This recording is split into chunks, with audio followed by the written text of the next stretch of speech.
My fiancé said, "I'm moving in with Anthony. We're having a baby together." I replied, "Congratulations," then canceled her engagement ring, returned her car, and changed every password. 6 hours later, she was at my door, sobbing that Anthony had kicked her out. I, 36M, am writing this from my kitchen table, staring at a half-empty coffee cup and trying to process how fast your entire future can implode. It was Thursday around 2 p.m. when my phone rang. Sarah, 31F, my fiancée of 8 months. We'd been together 3 years, lived together in my house for the past year and a half. The conversation was short, brutal, and weirdly formal. "David, I need to tell you something. I'm moving in with Anthony. We're going to have a baby together. I'm picking up my things tonight." Anthony, 29M, her personal trainer. The guy she'd been working out with religiously for the past 4 months. I'd even paid for the sessions, thinking I was being supportive. My brain kind of froze for a second. The words didn't compute immediately. "Congratulations." I said it flat, emotionless, like I was confirming a dinner reservation. "That's it? That's all you have to say?" "What else is there to say? You've made your decision. I thought you'd fight for me or something. You're pregnant with another man's child and moving in with him, Sarah. There's nothing to fight for anymore."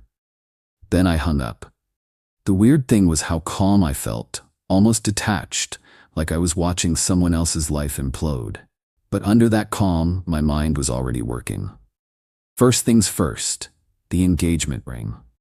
Called the jewelry store where I'd bought it 6 weeks ago, explained the situation. The manager was sympathetic, said they had a 60-day return policy for situations like this, minus a restocking fee. Drove there immediately, returned the ring, got back $11,000 out of the $12,000 I'd spent. Next, the car. Sarah drove a leased BMW that I'd co-signed for about 10 months ago. The payments came out of my account automatically. Logged into the leasing company's website, removed my payment method, called them directly, explained I was removing myself as guarantor effective immediately. They said she'd need to qualify on her own income or return the vehicle by the end of the month. Her personal training instructor salary wasn't going to cut it. Then I went home and started changing everything. Wi-Fi password, changed. Netflix, Disney Plus, all streaming accounts, logged out all devices, changed passwords. Home security system, changed the code.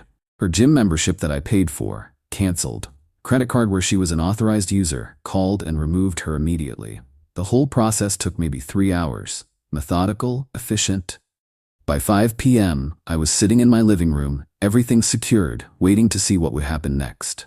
6:30 p.m., my doorbell rings. I look through the security camera. It's Sarah, crying, mascara running, holding 2 suitcases. I open the door but keep the chain on. "David, please, we need to talk. Anthony kicked me out." Why would Anthony kick out his pregnant girlfriend? It's complicated. He said he needs time to process everything. He wasn't ready for me to move in yet. The entitlement was staggering. She'd blown up our life expecting Anthony to seamlessly take over supporting her, and when that fell through, she was back at my door. That sounds like an Anthony problem, not a David problem. "You can't just cut me off like this. I can't get into any of the accounts. The car payment got declined. My gym membership is canceled." "You said you were moving in with Anthony. These are Anthony's responsibilities now. Please, just for tonight, until I figure things out." "No, Sarah. You made your choice this morning. You chose Anthony and his baby over our life together. I'm respecting that choice." Her face went from desperate to angry to panicked. "This is insane. You're punishing me for being honest with you." "I'm not punishing you. I'm accepting your decision. You wanted a different life with Anthony. Go build it, but I have nowhere to go. You have Anthony. You have family, you have friends. Figure it out." I closed the door and turned the deadbolt. She banged on it for about 10 minutes, crying, yelling, then finally left. The silence was actually peaceful. Update 1. It's been 48 hours since Sarah's announcement, and the fallout has been predictable. Thursday night, after she left my doorstep, I got a barrage of texts from new numbers. Clearly she was borrowing phones since I'd blocked her main one. "David, please, I made a huge mistake. Anthony isn't who I thought he was. I'm staying at a motel. I can't afford this. Please just talk to me." I screenshotted them all and didn't respond. Friday morning, her sister Jessica called my work phone. "David, What the hell is wrong with you? Sarah is devastated. She's practically homeless. Sarah announced she was moving in with Anthony and having his baby. I respected her decision. She made a mistake. Anthony turned out to be a complete asshole. He basically used her and threw her away. That's unfortunate, but it's not my problem to solve. She needs help. She has nowhere to go. She has family. She has friends. She has Anthony, who's the father of her child. Anthony wants nothing to do with her now. Again, not my problem. She chose him over me. You're being cruel. I'm being realistic. She ended our relationship to be with someone else. I'm not a backup plan. Hung up, blocked that number too. Friday afternoon, Sarah's mom called. That was fun. David, I'm ashamed of you. Sarah's pregnant and you threw her out like garbage. Linda, Sarah announced she was leaving me for another man and having his baby. I didn't throw her out. She left. But she changed her mind. She realized she made a mistake. She realized Anthony wasn't going to support her like I did. That's not changing her mind. That's facing consequences. She needs stability right now. She's carrying a child. Anthony's responsibility. You're heartless. I'm practical. Your daughter chose someone else. I'm respecting that choice. The best part? I found out through a mutual friend that Anthony didn't just kick Sarah out. He's apparently married. Has been the whole time. His wife found out about the affair and the pregnancy, and Anthony immediately cut all contact with Sarah to save his marriage. So Sarah didn't just lose her fiancé and her comfortable life with me. She lost her affair partner too. And she's pregnant with a married man's baby who wants nothing to do with her. The hits keep coming. Got a call from the BMW dealership today. Sarah apparently went there trying to explain the situation, hoping they'd work with her. They told her exactly what I already knew. Without a co-signer with good credit, she doesn't qualify for the lease. She has until the end of the month to return the car or face repossession. She's been posting cryptic things on social media about learning who people really are and fake love. A few mutual friends have reached out asking what happened. I tell them the simple truth. She left me for someone else. It didn't work out, and now she's dealing with the consequences. Most people get it. The ones who don't weren't really my friends anyway. Spent the weekend cleaning out the last of her stuff from the house, things she didn't grab in her rushed packing Thursday night. Boxed it all up, labeled it clearly. If she wants it, she can arrange pickup. I'm not delivering anything. The house feels different now. Quieter, but in a good way. No more walking on eggshells wondering if she's texting Anthony. No more paying for gym sessions with her trainer. No more subsidizing a lifestyle for someone who was planning to leave me for another man. Update 2. 1 week since the phone call that changed everything. The entitlement has reached new heights. Monday morning, I got a letter. Not an email, not a text. An actual certified letter from Sarah. She'd had it delivered to my workplace. The letter was 3 pages of handwritten drama about how I abandoned her in her time of need and how she never meant for things to happen this way. The kicker was the last paragraph where she demanded I pay for her hotel costs until she gets back on her feet and suggested we go to couples counseling to work through this betrayal. The betrayal. She cheated on me, got pregnant by another man, announced she was leaving me for him, and I betrayed her by not funding her life afterward. I showed it to my lawyer friend Tom over lunch. He laughed so hard he nearly choked on his sandwich. She wants you to pay her bills after she left you for another guy, and she called it your betrayal?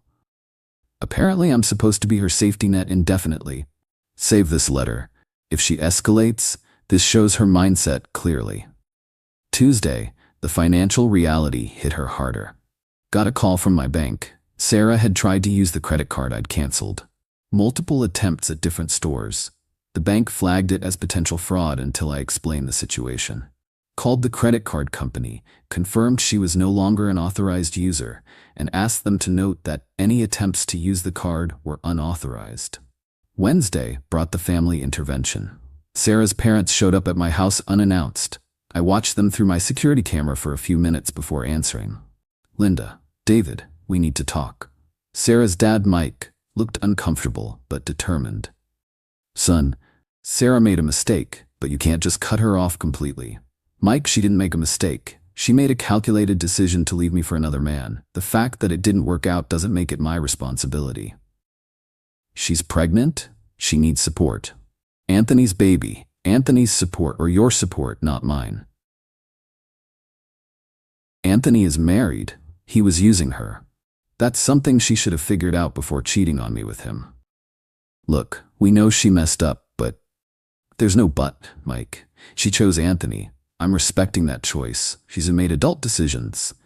These are adult consequences.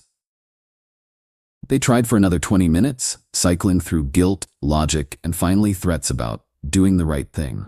I stayed calm, stuck to facts, and eventually they left. Thursday was when things got really pathetic. Sarah showed up at my gym, the one I still go to, not the fancy place where she met Anthony. She cornered me by the free weights. David, please just listen to me for 5 minutes. You have 3 minutes. Clock's ticking. I know I messed up. I know I hurt you, but I'm pregnant and scared and I don't know what to do. 2 minutes. Anthony lied to me about everything. He's married. He never intended to leave his wife. He just wanted to have an affair. I was so stupid. 1 minute. I miss you. I miss us. I know we can work through this if you just give me a chance. Time's up, Sarah. You didn't make a mistake. You made a choice. You chose to cheat with Anthony. You chose to get pregnant by him. You chose to leave me for him. The fact that he turned out to be exactly what everyone except you could see doesn't change any of that. But I love you. No, you love what I provided. Stability, financial security, someone to take care of you. Anthony offered excitement and adventure until reality hit. Now you want your safety net back. That's not true. You announced you were having another man's baby and moving in with him. Everything I did afterward was just accepting that reality. If Anthony had been everything you thought he was, you'd be happily setting up house with him right now. I grabbed my towel and headed for the exit. Find a new gym, Sarah. This one's mine. Got a text later that evening from Jessica. You're a heartless bastard. Sarah is sleeping in her car. My response, she chose Anthony. These are Anthony's consequences to manage. Block Jessica permanently. Final update. It's been 3 months since Sarah announced she was leaving me for Anthony. Time for the final chapter on this mess. The immediate aftermath of my last update saw Sarah's situation spiral quickly. Turns out sleeping in a BMW you can't afford while pregnant isn't sustainable. She lasted about a week before the car got repossessed. I drove by the lot where they towed it, saw it sitting there with the dealer plates back on. Her parents finally stepped up, sort of. They let her move back into her childhood bedroom, but from what I've heard through mutual friends, it's been a disaster. Sarah expected them to provide the same lifestyle I had: eating out, shopping trips, entertainment budget. Instead, she got basic room and board and lectures about responsibility. The pregnancy itself became another complication. Anthony, in his desperation to save his marriage, apparently convinced his wife that Sarah was lying about the paternity. He demanded a prenatal DNA test. Sarah agreed, probably hoping it would force him to step up. Results came back. Definitely his kid. Anthony's response wasn't to leave his wife for Sarah. It was to lawyer up and prepare for a custody fight while offering minimal child support. His wife kicked him out anyway, but he's fighting to keep Sarah from getting anything substantial. So now Sarah's facing single motherhood with a part-time job, living with her parents, and a baby daddy who treats her like a legal obligation. The best part happened about 6 weeks ago. I was at a coffee shop near my office when I spotted her across the street, very obviously pregnant now, struggling with grocery bags. For just a moment, I felt a flicker of something. Not sympathy exactly, but recognition of shared history. Then I remembered her standing in my living room, announcing she was having Anthony's baby and moving in with him. I finished my coffee and went back to work. Last week, Jessica tried one more approach through my coworker. Asked if I'd be willing to help Sarah, for old time's sake, maybe contribute to baby expenses since I used to care about her. My response was simple. Sarah chose Anthony to be her baby's father. These are Anthony's expenses. The entitlement never stops. Even now, facing the full consequences of her choices, she and her family still think I should clean up the mess she made. As for me, life is good, really good. The house is mine again. My finances are mine again. I don't have to wonder who my partner is texting or worry about funding someone else's affair. Started dating someone new last month. Michelle, a 33-year-old architect I met through friends. She's smart, independent, pays her own bills, and has never mentioned needing a personal trainer. It's refreshing to be with someone who doesn't see me as a financial plan. The revenge wasn't elaborate or dramatic. It was just letting Sarah face the natural consequences of her choices. She wanted Anthony and his baby. She got Anthony and his baby, along with everything that came with it. A married man who used her, a custody battle, single motherhood, and the collapse of the comfortable life she threw away. She gambled our relationship on Anthony being her upgrade. She lost that bet, and the house always wins. Sometimes the best revenge is just stepping aside and letting people destroy themselves.